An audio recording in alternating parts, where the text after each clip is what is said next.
ली पकड़े जरता बचा आओ के। तू हुआ बैठ। अरे हाँ। अरे छुटको, तू तो जानते बड़ू आजकल के गांव के लोग नु अपना परेशानी से कम आ दूसरा के परेशानी से बेसी परेशान हो जाता लोग। हाँ केकरा परेशानी से दीदी? अरे वो है तोहरा पतोहिया के। हमरा पतोहिया के? हाँ अरे 5 साल हो गइल बियाह भइले, अभी ले बाल बच्चा ना भइल। लोग कहता कि बाज बिया का।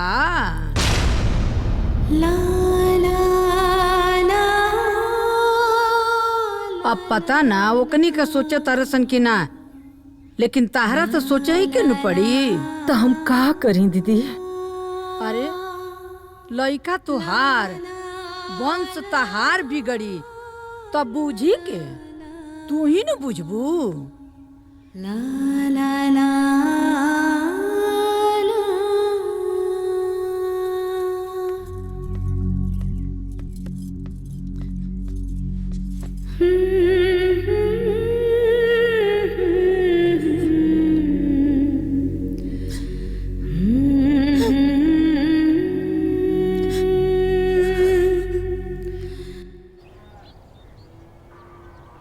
डॉक्टर साहब 5 साल हो गए लेकिन अब इन लोग कुछ ना भाई।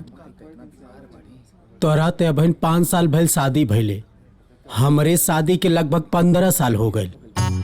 जब हम अपन ना इलाज करा पौनी त तोहर का इलाज करब? एकर कौनो इलाज ना है, सब भगवान के हाथ में है।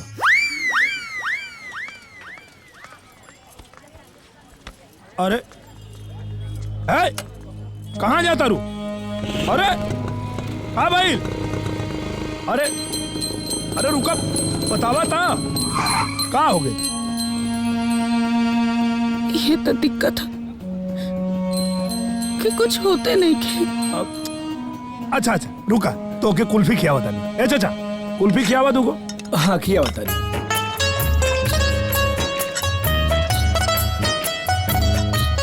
ला ला पकड़ा।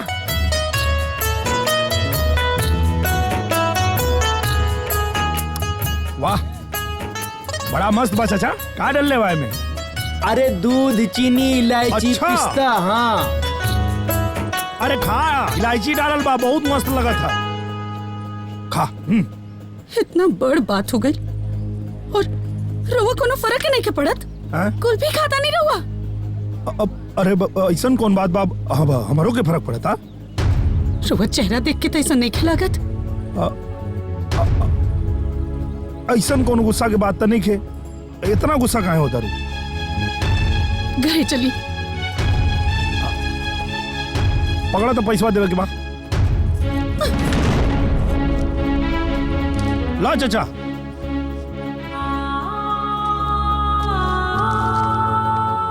इतना गुस्सा काहे करे लो तू? चला।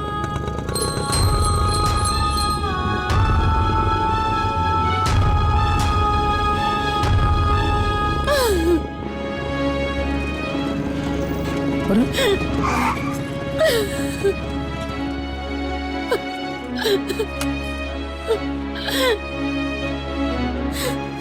का भाई ऐसे कहाँ रोता रू?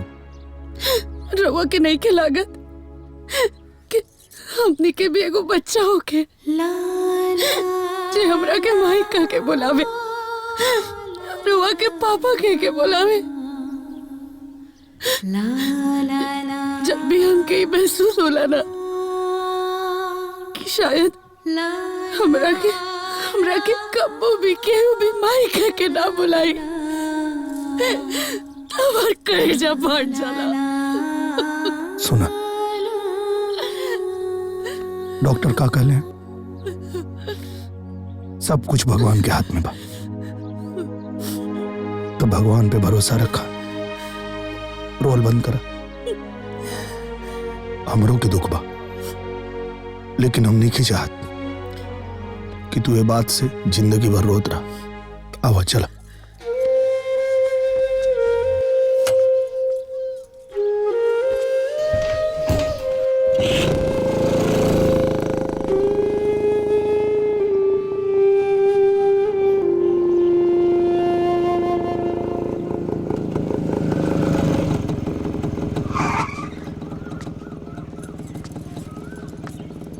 का कौन है डॉक्टर?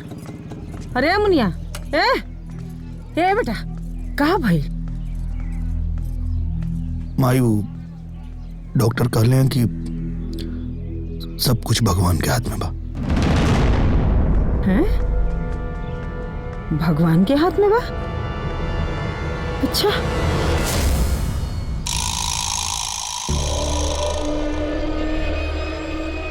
आलतू जलालतू आई बला को टालतू, आलतू जलालतू आई बला को टालतू।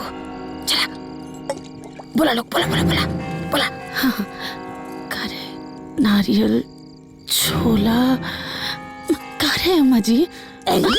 चार गो समझी रही नहीं खिया दिन के होत।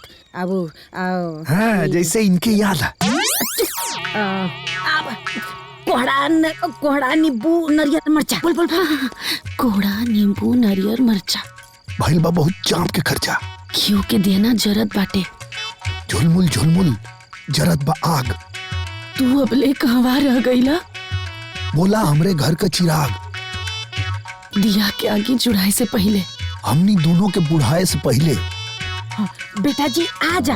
असु 7 बार ऐसे ही कहा सब। ओकरे बाद 2 लोटा से नहा के तब घर चले। बोल बोल बोल सुन कर। हाँ बेटा बेटा जी आवा। आजा। बेटा जी तक गाछी पर बैठल हुआ, टप से तोरी गोदी में आके गिर जाई हैं। अरे सामान पर से आवे के बाद जोर से बोल, जोर से बोल, जोर से बोल। ए बेटा जी आवा। ए बेटा जी आवा।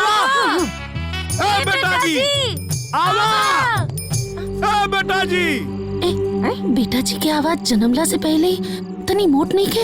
हाँ तो ठीक ना, हाँ तंदुरुस्त रही, मोट रही, ठीक कहा। बोल बोल बोल। ए बेटा जी आवा। ए बेटा जी आ गई नी।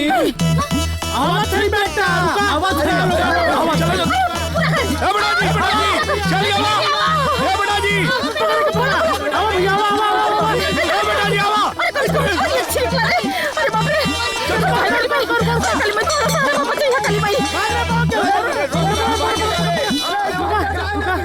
हाय देखा, बल्टी लोटा, बगल में टोना टोटका। अरे मुनिया, लागत कोनो बोल मानुस बल्टिया धो गेल रे। धड़ पकड़ पकड़ पकड़। हे भगवान, अरे भगवान।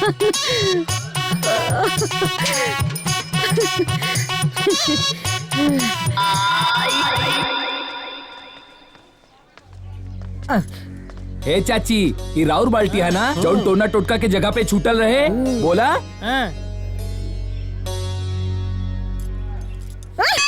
हमार बल्टी नहीं खे। तो उठौनी का है? हैं? ये खातिर ना कि गांव में अगर केहू का छुटलो हो खी तो धो दी, आया पर आदमी चिन के ले जाई। गजबे बात करता नहीं रवा लोग। जाई घरे होत बा भाई। अरे काकी,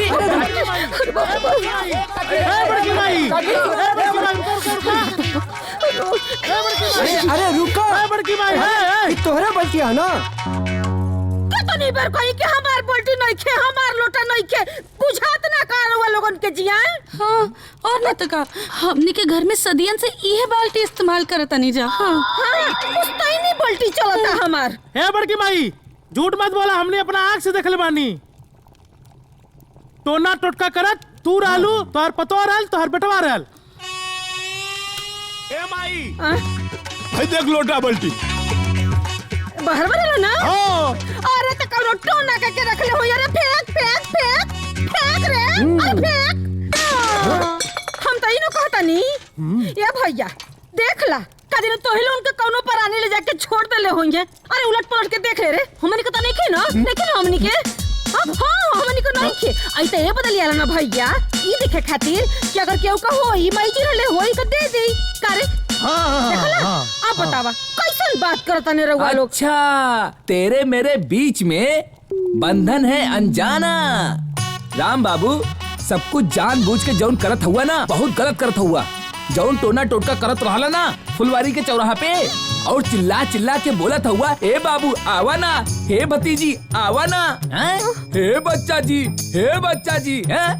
मर्दवा चुप रहा। तो हके कैसे पता कि हमारा आवाज रहे?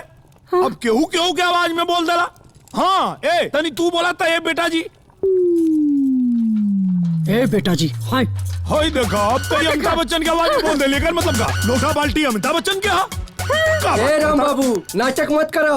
ई जौन तंतर मंतर चलता ना वो ठीक नहीं के होत। का ठीक नहीं खेत हो का ठीक नहीं खेत चढ़ल जत बड़े भाई दस देखो। टका तक से कबारे पर हाय लोटा नहीं लोटा नहीं खेत की बाल्टी लिखा बाल्टी नहीं खेत अरे वाह तोहार लोटा तोहार बाल्टी माई पुता मारत हुआ पलटी।